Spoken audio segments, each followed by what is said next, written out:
सोच रहे हैं कि पीटीआई इलेक्शन नहीं लड़ेगी? मैं क्यों सोच रहा हूँ भाई? There are 101 reasons. आप कह रहे हैं कि अगर नहीं तो आप क्यों कह रहे हैं कि नहीं? नहीं भाई, उसकी वजह है। नहीं, आपका सवाल ऐसा है ना, उसकी बुनियादी वजाहत मुझे चाहिए। बाकी माशाल्लाह इतने समझदार सियाने सीनियर। मैंने तो सवाल में कहीं बात ही नहीं की। सार आलम खास तौर पे मेरे बुजुर्ग दोस्त नहीं, वो इलेक्शन लड़ेंगे, जमात के लीडर तैयारी कर रहे हैं, पीटीआई के सरबराह खुद अपने लोग। हाँ जी, आप मैराथन भागना चाह रहे हो सर से पत्थर बांध के, तुम अपना टांग से पत्थर बांध के, तो आप भागो, मैं नहीं भागता। मैं एक फ्रिवलेस से सवाल का मैं कैसे जवाब दे सकता हूँ? अगर पाकिस्तान की अहम तरीन, चलो मैं मकबूल तरीन नहीं कह रहा, एक पॉलिटिकल पार्टी, उसका आपको भी नहीं पता, मुझे भी नहीं पता, बाकियों को भी नहीं पता, तो मेरे लिए तो ये सवाल ही एग्जिस्ट नहीं करता। तो मैं तो नहीं इसका जवाब। मैं कह रही हूँ कि लड़ेगी, सिस्टम से बाहर आप कैसे एक सियासी जमात को सिस्टम से बाहर रख सकते हैं, ना इंतखाबी अमल से आउट कर सकते हैं? एक मिनट ना, यहाँ पाकिस्तान में सब कुछ हो सकता है यार, इस्लामी जमहूरिया से वाकिफ नहीं हो आप। एक बात मुझे बताएं कि ये जो निगरान वजीर आजम होगा, ये मैं अभी तक जो मैंने पढ़ा है वो सिर्फ इतना है कि यही आपस में फैसला कर रहे हैं। क्या इसमें कोई इनपुट होगी पीटीआई की? मुझे बताएं। तो क्या निगरान आइन के मुताबिक पार्लियामेंट में बैठी जमातें अपनी राय का इजहार करेंगी और उसमें भी फिर कायदे ऐवान और हिज़्ब इख्तिलाफ है। नंबर 1, पाकिस्तान तहरीक इंसाफ अगर वहां मौजूद है तो बिल्कुल अपना इनपुट देगी और होना चाहिए। नंबर 2, इस वक्त मैंने अपने अभी इब्तिदाइये में भी बात की कि जेयूआई जो कि हुकूमत का हिस्सा एतराज कर रही है, एमक्यूएम जो कि हिस्सा एतराज कर रही है, और ये मैंने अपने यहाँ पे पुट भी कर दिया इस बात को कि अगर वो 2 जमातें कहीं फैसला कर रही तो उनके साथ खड़ी बाकी 6 जमातें उन पर एतराज कर रही हैं। नंबर 1, नंबर 2, पाकिस्तान की एक अहम तरीन पॉलिटिकल पार्टी जिस निगरान हुकूमत या वजीर आजम की तैनाती वगैरह या जो भी है, ये उसमें जिसका रोल कोई नहीं है, वो क्या वजीर आजम है? मैं I want to understand it as a student.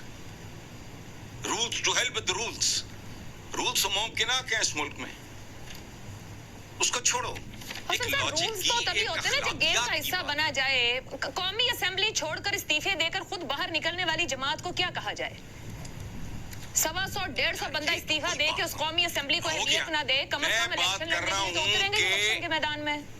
क्या आप ये समझते हैं कि वो पाकिस्तान की अहम पॉलिटिकल पार्टीज में से एक है? सिंपल। बिल्कुल ये टेक्निकल नॉकआउट जो है ना, ये किसी और के लिए रखें। हाँ, अगर है ठीक है। निगरान क्या करेगा? निगरान किसकी निगरानी करेगा? किस कॉस्ट पे करेगा? जो लेके आएंगे उनके मफादात का तहफ़्फ़ुज़ करेगा। क्या करेगा? मुझे समझा देना। एक हमारी तारीख है, हमारी सियासी अखलाकियात की, हमारी हरकियात की, ये एक तारीख है। तो सर वो कौन सा अभी बनी है? फिर तारीख एक दिन में थोड़ी होती है, पिछले 1.5 साल में थोड़ी बनी है। एक दहाई पिछली भी खड़ी है और उसके पीछे भी बहुत से साल खड़े हैं हसन साहब। नहीं, वैसे तो पूरी तारीख पड़ी है आपकी। या बिल्कुल दुरुस्त, आई एग्री विद यू। जैसे डार्लिंग। चलें आगे बढ़ते हैं, बात को आगे बढ़ाते हैं। इफ्तिखार साहब, एक तो कमेंट कर दीजिएगा, एक बड़ी जमात का आउट होना बहुत सी बातों पर सवाल उठाए गई, लेकिन ये जो एक मुद्दत के ऊपर अब तो 24-25 दिन रह गए हैं, हुकूमत के अंदर से एक जमात कह देती है 8 को चले जाना चाहिए, 90 दिन होने चाहिए, एक जमात कहती है सोच रहे हैं। मसला क्या है? कुछ तय कर रहे हैं मजीद आपस में कि कौन आए, कैसे आए, आपका आए, हमारा आए?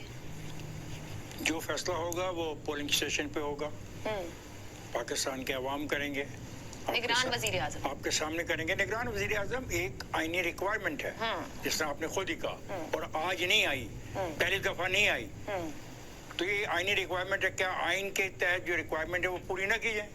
बिल्कुल की जाए, तो फिर आपकी मर्जी है। अब ये आईनी रिक्वायरमेंट है, ये पूरी करनी पड़ेगी, और आपने बहुत अच्छी तरीके से इसकी तशरीह कर दी कि कुछ जमातें चाहती हैं कि ऐसा ना हो, हालांकि उनको इल्म है कि आइन में एक तरीकाकार का तयन कर दिया गया।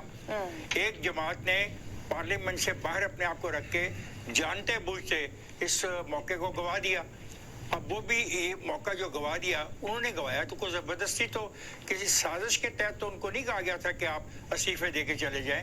वो तमाम फुटेज मौजूद है उस रोज की जो पार्लियामेंट में जो कुछ हुआ, लोगों ने देखा, उनका अपना फैसला था।